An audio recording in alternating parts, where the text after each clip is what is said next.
Pernah nggak sih rasanya tuh udah kehabisan kata-kata pas si kecil lagi meledak emosinya? Nah, hari ini kita coba lihat tantrum dari sisi lain ya. Bukan sebagai masalah, tapi anggap aja sebagai tantangan komunikasi. Dan kita bisa kok pecahin ini bareng-bareng. Oke, bayangin deh.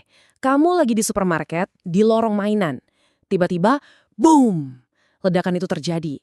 Anak nangis, teriak-teriak, dan yang paling bikin gak enak, semua mata langsung liatin kamu.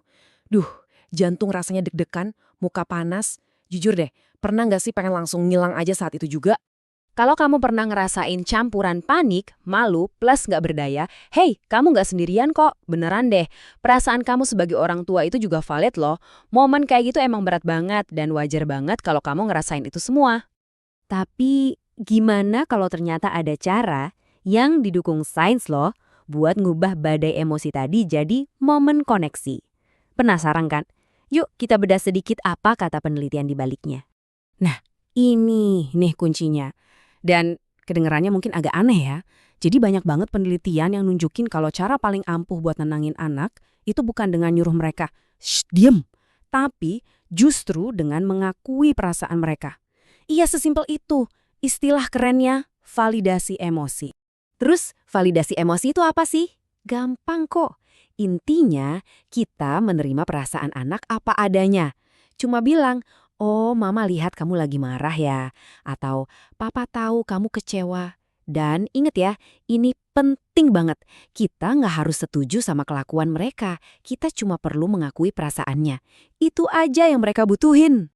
Dan ini bukan sekedar tips kata-katanya loh. Ini beneran didukung sama penelitian serius. Ada meta-analisis besar tentang regulasi emosi anak, ada juga teori dari psikolog James J. Gross. Jadi intinya ini strategi yang udah terbukti, bukan ngarang-ngarang. Oke, sekarang kita ke bagian paling pentingnya. Gimana prakteknya di dunia nyata? Kita bandingin langsung ya, cara lama yang mungkin sering kita lakuin sama cara baru yang jauh lebih efektif. Siap?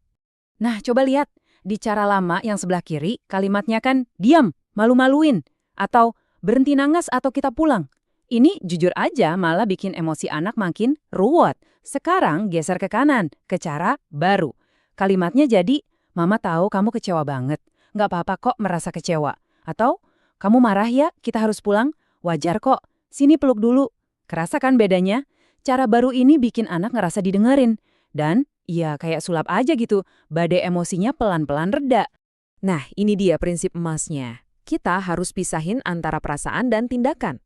Semua perasaan itu boleh. Marah, sedih, kecewa, semua boleh. Tapi nggak semua tindakan boleh. Jadi kita bisa bilang, kamu boleh banget merasa kesal, tapi kita nggak melempar mainan ya. Ini pelajaran yang super penting buat mereka yang bakal kepake sampai mereka besar nanti. Jadi tujuan kita sekarang geser nih. Bukan lagi cuma biar mereka diem, tapi buat bener-bener paham apa sih yang lagi terjadi di dalam diri mereka. Percaya nggak? Momen tantrum ini sebenarnya kesempatan emas buat kita ngajarin mereka cara ngelola emosi. Saya suka banget deh sama cara pandang yang satu ini. Kalau tantrum itu bukan ujian kesabaran buat kita, para orang tua.